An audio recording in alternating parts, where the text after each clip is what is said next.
This is Tecno Spark Go, and today I would like to show how you can add sticky notes to home screen on this device.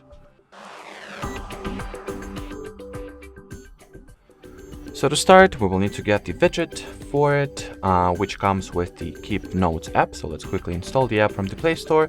If you have any other notes or notepad apps that you prefer, you can just go for them instead. Just make sure that those apps that you'll go for provide you with the respective home screen widget.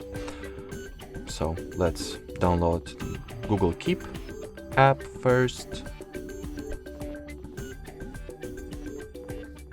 Once the app is installed, you can open your home screen, then make the following pinch and swipe onwards, open the list of widgets, and find the Keep Notes family of widgets, or you can also use the Notepad widgets as well.